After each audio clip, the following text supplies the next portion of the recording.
Before we talk about the movie, I think it's important to kind of semi talk about Beyond the Isle of the Lost.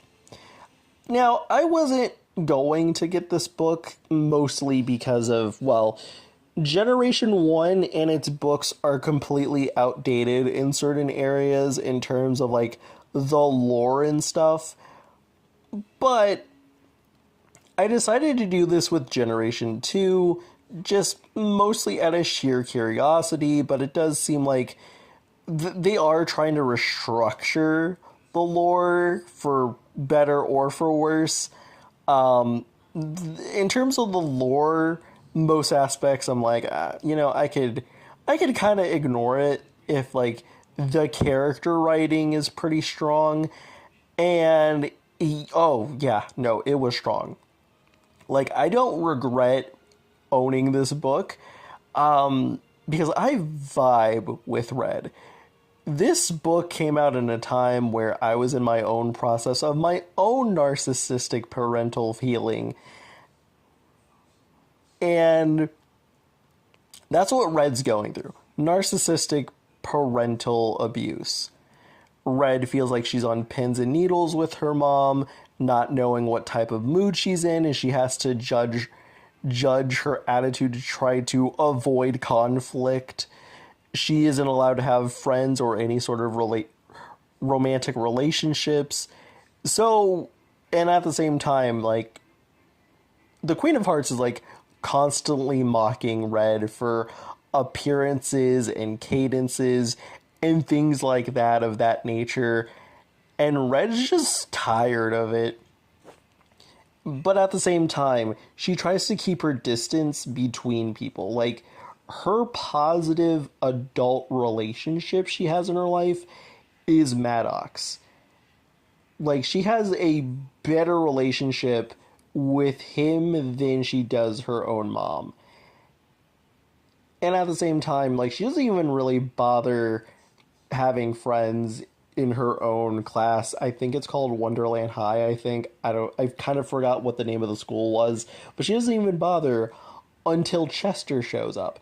And then, Chester and Red start to develop a friendship, and then Ace is thrown in there, which is a friend of Chester's. He gets thrown into the mix. She vibes with Ace, a little bit on the romantic side. And they decide, okay, you know what? We're gonna throw a party. Let's do it. And the first time it happens, Red was really only doing it for the attention of her mom to get her, a little bit mad, just to kind of test the water to see what happens.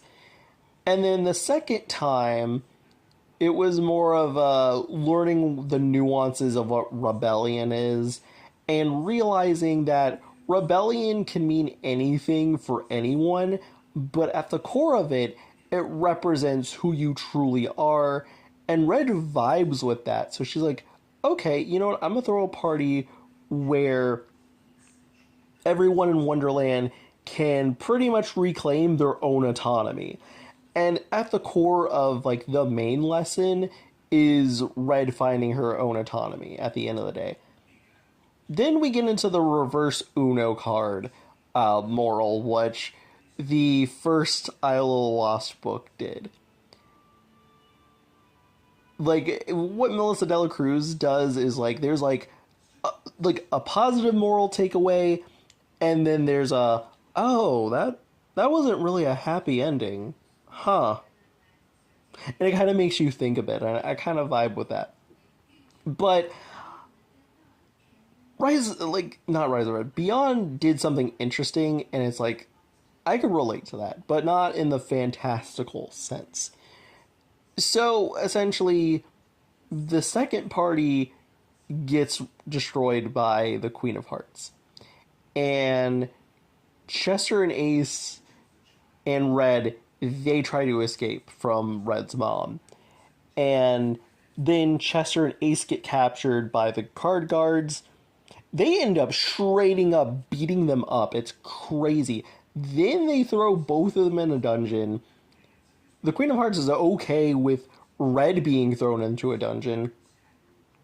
Then when once like the tea ceremony party, like the actual party that was supposed to be thrown, Red is faced with seeing her mom literally torturing her best friends. And they essentially lose their autonomy, and Red no longer has friends anymore. And Red's takeaway from that is friendship is a weakness. I can never get close to anyone because of my mom, and it's good to just have a wall around you instead of being vulnerable with emotions and human connections. And I've been in a place like that, and I related to that, and I'm like, damn, okay, I like Red. I like Red. I vibe with this. Then the first trailer came out, and then I was kind of like, oh, I don't like the vibe that they're giving the Queen of Hearts here. I'm not vibing with that. We'll get into that when we get into the time travel aspect, but I did want to touch on Beyond the Isle of Lost before we jump into the actual movie itself. So I didn't want to put this in the good section just because it's just so short, but I am glad that Descendants was given quality of life improvements with being given a higher budget. This go around, sound stages look a lot better. While you can definitely tell the sky is definitely blue and or green screen, they look fantastic. That is one thing I gotta give it. It looks fantastic. Set designs, things like that look amazing. Like little things like sound stages, couldn't like I could tell it was, but even noticing that it was far better than what we were given in D2 and D3. Maybe Descendants 1, but I don't think Descendants 1 had any. It's more so noticeable in D2 and D3, but you know what? I will say this. This go around, I feel like Descendants is definitely a built, lived in universe, and Descendants always felt like that, but you could definitely tell the budget wasn't budgeting back in Generation 1, so Descendants being given a budget and having better quality of life improvements is definitely welcomed, and I'm glad we have it for Generation 2. Okay, so on to the good, and the first good is Red. Like I said before, I already liked this character once I was reading Beyond, but getting to have her in the movie was really nice to see, and it was interesting to see where Red was at in the movie. And, ooh, she, as a character, she definitely regressed pretty hard, and in an interesting way, mostly because of the context of really what happened after the Tea Party ceremony. A lot of people think it's a little bit of like a redcon, but I feel like no, I could honestly buy that after the Tea Party ceremony event. I feel like the Queen of Hearts took Red out of school, but had respect for Maddox and just allowed Maddox to be her teacher. So I feel like that's what happened, and I feel like because of that, in the movie, I feel like Red has a little bit more of a teacher-student relationship with Maddox that was present in the book, but not as prominent now. Like she still like had respect for him, in terms of like the most healthy adult she knows in her life, but I feel like she's a lot closer considering she lost her two friends, and the only person she can honestly rely on as a good adult figure is Maddox. So, in terms of where Red is at with her mom, if in the book it was like narcissistic parenting and just a bunch of other abusive stuff, in the movie it's definitely gaslighting. And I can see how very hard Red ended up regressing. That's the biggest thing that I noticed in the movie. She's still narcissistic, but now she's just incredibly gaslighting Red. And I feel like when it comes down to the conflict of the movie where the coup happens and Red has to make choices on where her morality lines and like who she is as a person, and like it's just nothing but gaslighting. So like it's wild seeing the Queen of Hearts like gaslighting Red to be like, yes, kill this random guard. Oh yeah, kill Cinderella. Yeah, that's fine. Gaslighting, yay. So I can definitely see how hard this character regressed in that sense. So her having like many trust issues with Chloe and just other characters, like this girl's been through gaslighting, narcissistic parenting, witnessed her mom abuse her friends. She's been through a lot. So her having walls up against Chloe definitely makes sense, and just her shock that her mom was nice, and just kind of really the nuances of Bridget as a character, and like her learning from Bridget that it's okay to be vulnerable, be open with your emotions, have friendships, things like that. It kind of was a drastic contrast to what the Queen of Hearts and what Red's been through because of her parenting, and it was kind of just nice to kind of just see Red opening up and be a lot more vulnerable and things like that. And so it was the arc of her kind of just going through, oh, okay, these emotions are healthy. I should be able to have them and express them. That's great. And friendship is a good thing. So it was kind of nice to see Red go from like where she was in the book to hard regression to slowly warming up to these concepts and ideas. One thing that I gotta give Generation 2 is just its sheer honesty of who the main character is, but also at the same time not trying to overflood the cast with main characters. No diss to the four core, but I'm still not a fan that the first book had to do a lot of the heavy lifting, while the movie it's just like, here are these characters and here's their struggles. Here's the movie. And it's not a bad thing. I feel like the movie handled the four core pretty well. My only issue is after the first film. After the first film, it just kind of became the Malbertha show, and every character just boiled down to who they were dating and maybe their interests. And I'd say the strongest characters to get that was Jay and Evie. Every like Carlos, everyone else had just boiled down to who they were in a relationship with, and that's what they pretty much boiled down to. And that's a shame that that happened. So I'm glad that Generation 2 is like slowly introducing characters in terms of like the core cast that isn't the time travel characters. We'll get to that a little later.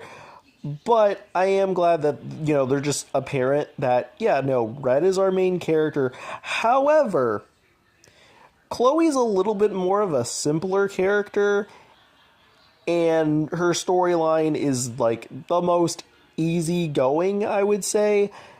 And that doesn't make her a bad character.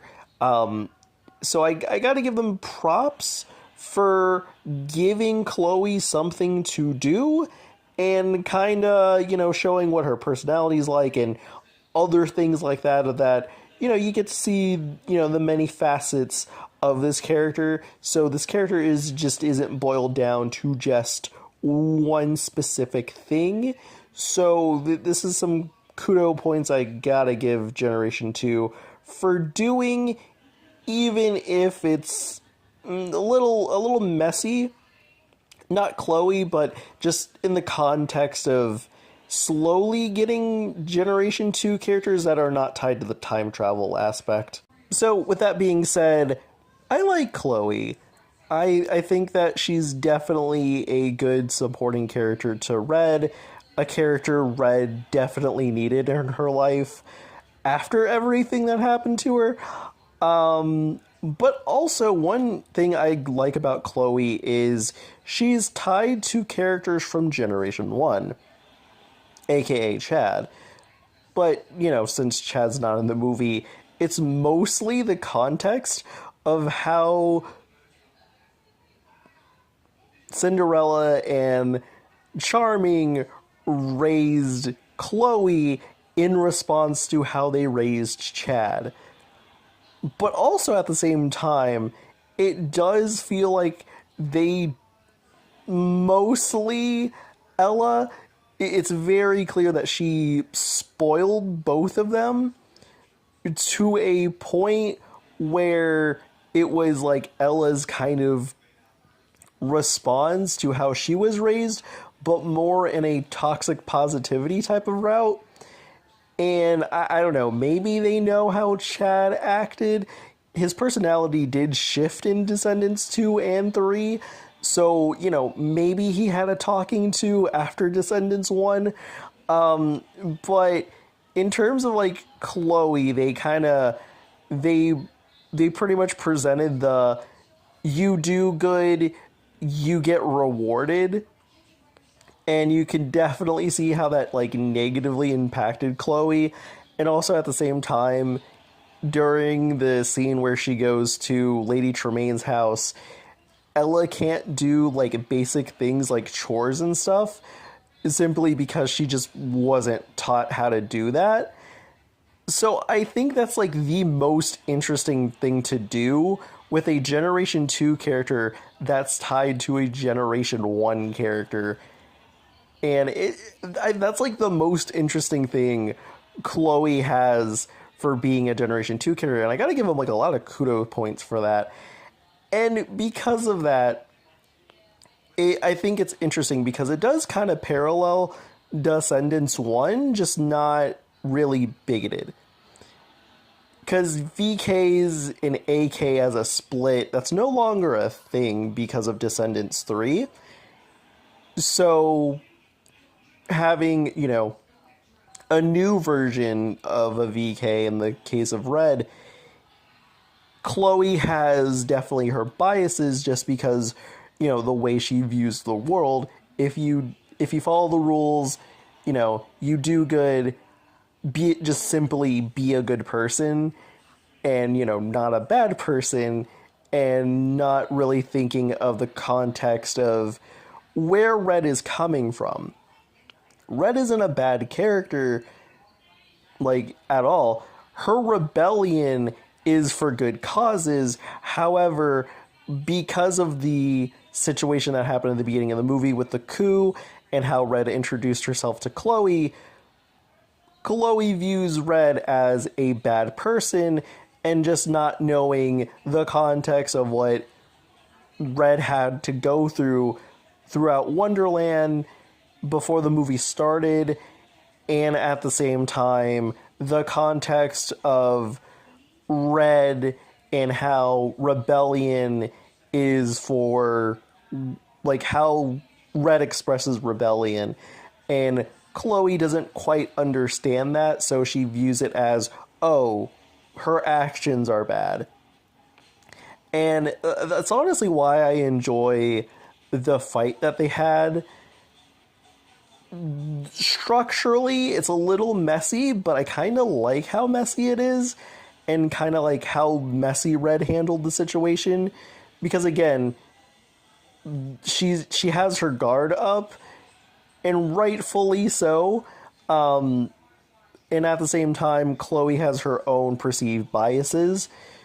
And that's why I feel like in the movie, the strongest scene is the get your hands dirty scene, and the change that Chloe ended up having. But not only that, but like her learning how to do chores. In the context of that, I like that. Like that's like, it's really cool. I like how it's handled. I also like how the final, like, we'll get into the time travel thing a little later, but like the final-ish act fight scene where they're trying to get the cookbook, it was kind of giving the Isle of Lost books and how they handle like the adventure tropes, the adventure scenes, and really it kind of reminded me of like the first book and how like the four core ended up just becoming completely vulnerable with each other and like warming up and slowly becoming friends. It definitely had that vibe for me, and I like that, and I'm really happy that Chloe and Red are now friends. So Chloe, great second character, great second protagonist. Not much I can say, so these are the two good things I got. I will not be talking about the music. We'll save that for another video, considering this is my music channel, so we'll do that at a later date. So that brings me to the time travel, and I'm gonna be honest with you. Like a lot of Descendants Generation 1 fans, I was definitely in the camp of not being really happy that we were going back to the past with VK parents from Generation 1. Like, we could be, like by now, Descendants should have had its own four core. I'm just gonna be real. Or if they didn't want to do that, then they should just introduce Chloe and Red. Second film, introduce the two boys. I think people would have been fine with that, but we're still getting new stuff, new life being brought to the franchise while still using the hallmarks under a new context. But now it's like Uliana's crew is just what we should have gotten under the context of Generation 2. And yeah, that kind of, that does bug me. But I will say this. On the other side of the coin, I'm also like, you know what? In terms of the context of this movie, in terms of the development between Chloe and Red, and just the fact that it's just focusedly on Red being the main character, Chloe being the second protagonist, and them growing as characters and them coming together and being friends. You know what? This is slow, and you know what? I'd rather have that than right away having the four core characters already set in stone. Slow, easy, palatable. But in terms of as I praised Red and Chloe's character and what happened between the characters in the movie, that's really as far as I could really go as far as saying this is the only aspect of the time travel that really works. Uliana and her crew, completely fine, entertaining characters. I will say this though. I do like Uliana, but I will have to knock some points down because it's like they took from Descendants 2, and you could tell this crew really loved Descendants 2 and interjected that into this film. But I get it, bullies can come in all shapes and sizes. However, we're still bordering some, like, not great black stereotypes. And Uma had this problem in Descendants 2.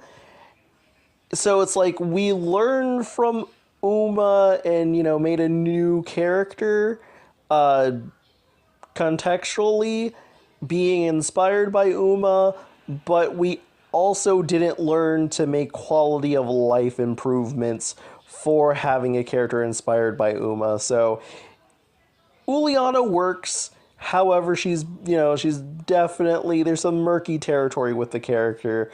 So, but, overall, I'd say Uliana definitely works, and definitely she got, like, the best song and, like, the best second guest verse. The rest of the crew, Hook is iconic. I'm Harry Hook trash, so, getting his dad and being just a dangerous little pirate boy, I vibe with it. Morgie is a interesting choice, but I'm all here for a himbo little snakelet. I'm here for that. And then from there, Hades and Maleficent are just holding hands, being just a little cute goth couple in the background. Kind of hope they get more later. Heck, even same for Morgie, but they're fine. They work as a group. They're entertaining to watch. Like anytime they're on screen, I was like, oh, I like this.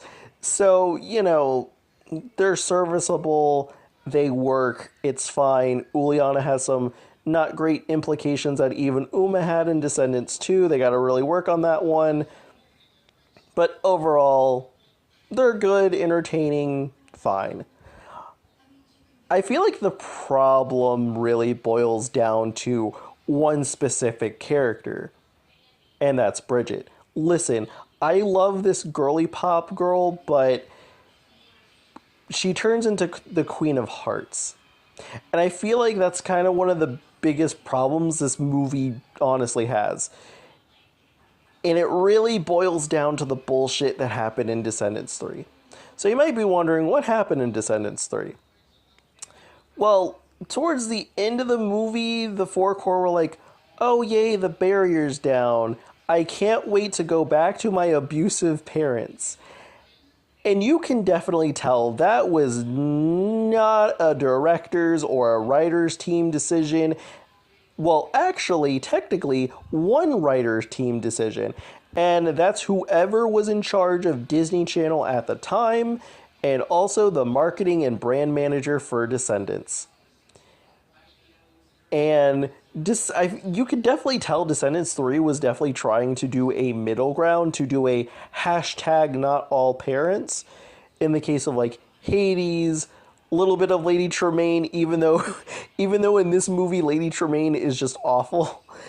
And then, healthier relationships with like Smee and his kids and Dr. Facilier and his daughter.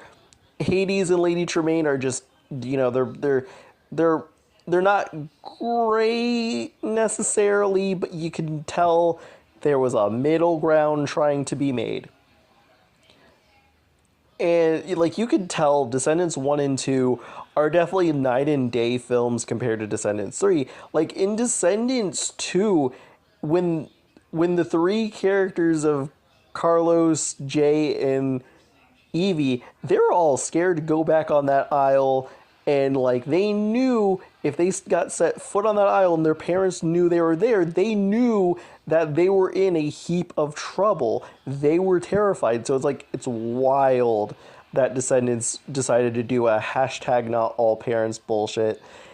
And that bled into Descendants: The Rise of Red. And that's where things kind of make me angry. Because it's like, you have Bridget, who's like kind, sweet, all of that. And the tipping point was Uliana being a school bully.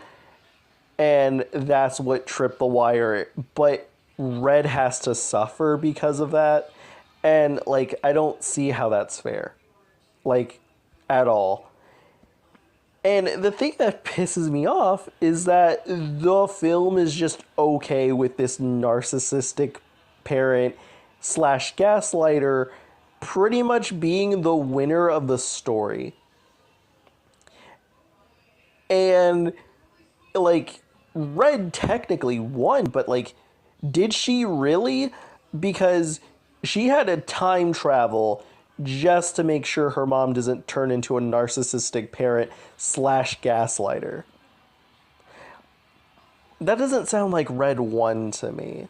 It just sounds like the Queen of Hearts was the winner and the movie is just pro narcissistic parental abuse. Because someone who's in charge of Disney Channel and is the brand manager wanted to do the hashtag not all parents but they're family. And I'm not all for that. And also one of my biggest problems is like the climax of the movie. I'm not going to blame Chloe for this writing decision. I'm of course blaming the Disney Channel brand manager and also Descendants PR marketing team. I'm gonna pin that writing choice on them and not Chloe. But like at the end of the movie, you have Red, who's like very hesitant to going back into the future or present. Present, yeah, present. She was worried to go back to the present and seeing her mom again. She was worried of not Red. Like, Red wasn't really worried about herself, more so in the sense of she finally got her autonomy again and she's not going to let her mom turn her into a mini version of herself. Red is at a point where, she isn't going to let her mom put her back into that character regression again. She wants to move forward and definitely heal. However, she can't really heal if her mom is still being a narcissistic parent that's gaslighting her. And so Chloe's like, oh, well, don't worry, Red. You're not like your mom. And Red's like, okay, let's go to the present. And I'm like, no, Chloe, no, that's not writing team. No, that's not it. No, please stop it.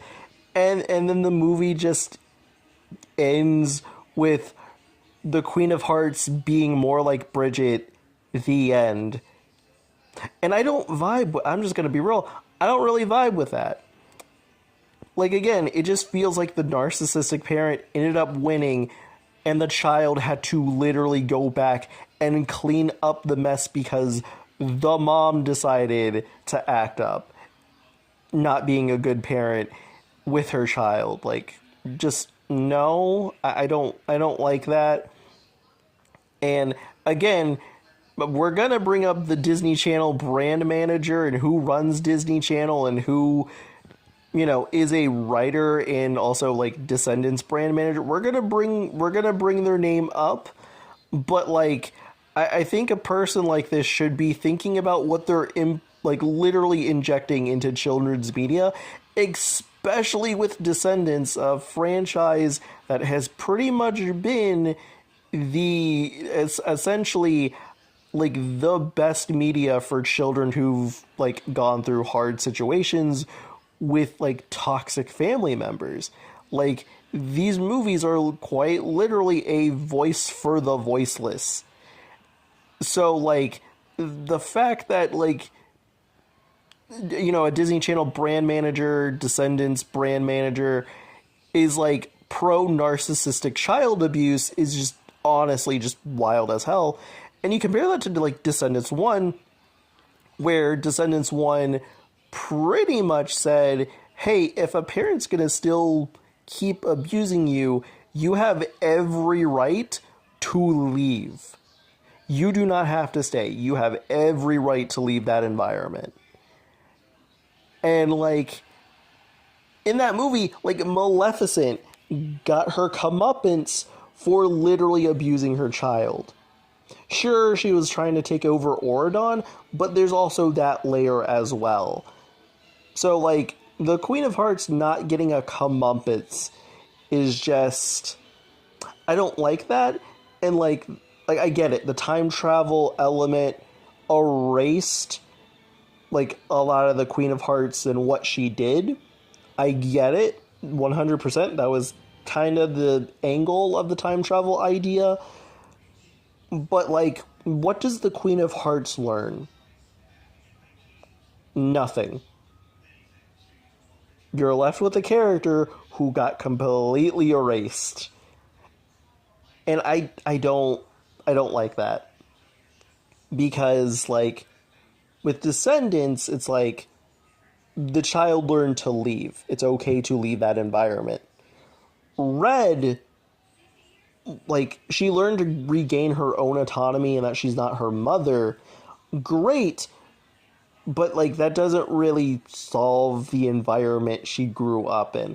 And I'm not saying that we should erase Red and her trauma, because that trauma made the character that she is. I'm not saying that. But what I am saying is, I don't like the implication the Queen of Hearts has, and because of that, I'm just not really happy that this movie is just pro child abuser and not like Descendants 1 on the side of the child. I'm not a fan of that. And I feel like that's like the biggest thing that the time travel thing completely fell apart. Worked in terms of like Bridget and teaching Red that it's okay to have emotions and friends and things like that. Great. Ella and Chloe, that worked. Okay, fine, we have Uliana as, the rival and obstacle we got to overcome. Again, we talked about Uliana. I'm not going to go into all of that, but okay, fine. We got, an obstacle we got to overcome. We got to get the MacGuffin. Okay, fine. All of that, fine. That works. But the Queen of Hearts just makes this incredibly messy. Now, a while back ago, there was Descendants leaks, and one of those leaks were like a behind-the-scenes interview thingy. We'll probably get that later down the line for the marketing, but I was glad that I snatched this up before the movie released and knew who to talk about. Because if I'm being honest with you, I can't blame the directors or the writers that isn't A.O. Davis. Nor can I blame Melissa Dela Cruz, who makes the books. I can't blame them. I have to blame A.O. Davis for a lot of the decisions that were made. She's quite literally a writer. She's the person who runs Disney Channel and is a Descendants brand manager. And, like, at the same time, like, the writers, directors, and Melissa Dela Cruz, these people were hired to create an IP that Disney Channel owns. They only have so much control over the IP, but at the end of the day, A.O. Davis has a lot of the control over the decisions. And I already talked about one of the biggest decisions and not great implications of A.O. Davis doing the "but they're family" and hashtag not all parents. A.O. Davis really needs to think about the implications of that one. But since I already addressed that one, where did A.O. Davis go wrong? And the biggest thing she went wrong with was actually not calling it Descendants the Pocket Watch. Rise of Gru is a good title. It works. It shows that we're in the Red era of Descendants. I will admit, Rise of Red is a little bit catchy, a little bit eye-catching, and it's marketable. But that's where the problem begins. It's marketable, but it's kinda a lie, though. Okay, sure, Red's our main character, but the Pocket Watch would have been a much better title, considering the time travel element. But not only that, wouldn't it have been cool if we got the trailer for Rise of Red, like the first trailer, and not the one with bad reputation in it, aka the teaser trailer? Wouldn't it have been good if we got the trailer and then it said Descendants the Pocket Watch, and then you wait a couple minutes and then underneath Pocket Watch it says Part 1? I think this movie would have been better if it was called Descendants the Pocket Watch Part 1. Because let me tell you, Rise of Red, again, good marketable title, but it is kind of a lie, though. This movie was not marketed as a Part 1. Yes, I'm well aware of Descendants' famous old catchphrase of, "You thought this was the end of the story." I was expecting that to happen at the end of the movie. Like, let's be real, everyone was expecting that one. But everyone felt very dissatisfied with the way that we got this movie, and that's simply because really this movie was kind of a lie in terms of the title. Really, this movie wasn't advertised as a Part 1.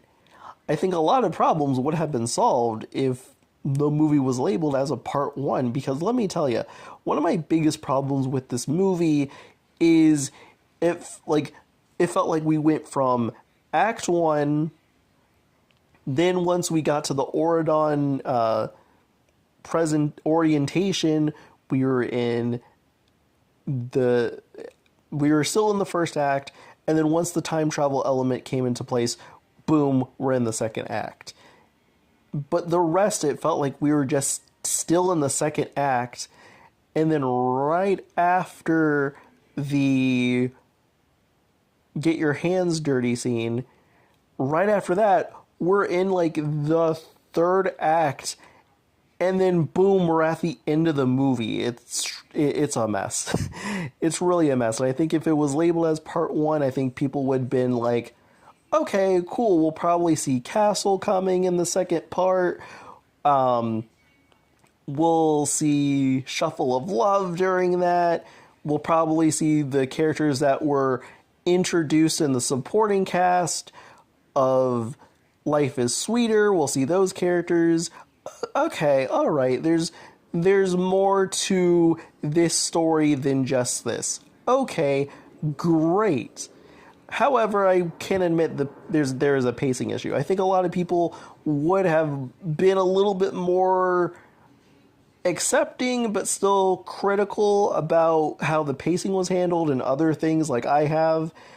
And, they would have been a little bit more accepting if they knew this was a part one. But considering this is the product that we have, I think it would have been fine if they just put part one.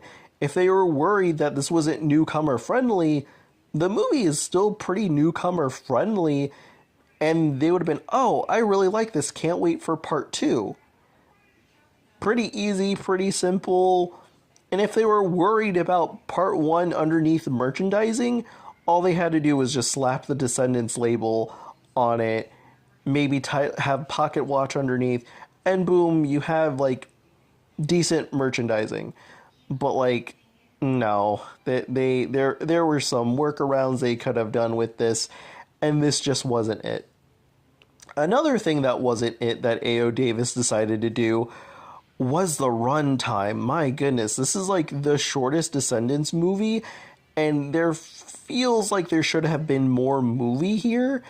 And like, there's a scene where Chloe and Red are in the room, and it's before the scene where they go to Chloe, or not Chloe, Bridget, where they go to Bridget and they ask for the cookbook.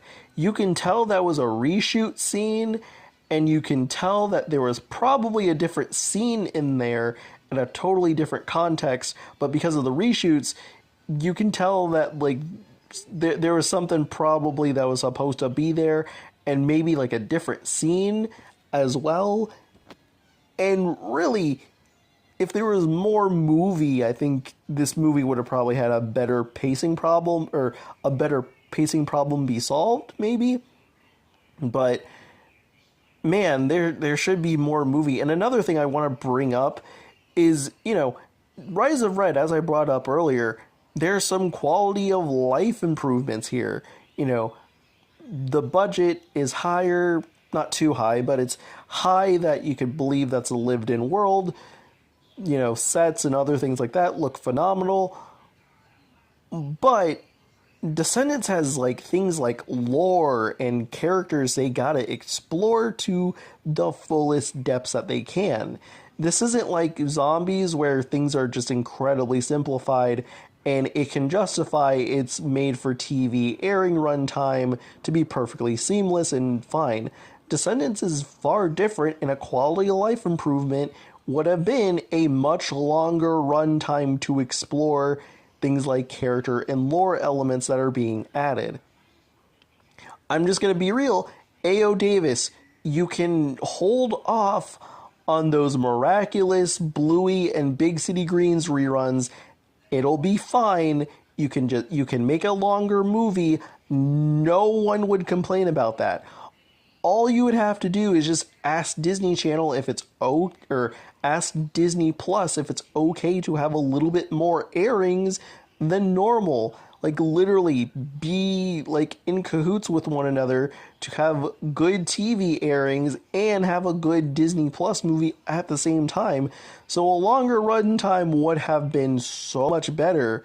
So like, yeah, A.O. Davis, please do better with Descendants. That's really all I have. While I'm critical about Rise of Red, I still had fun with the movie, and like I still love the characters that we got.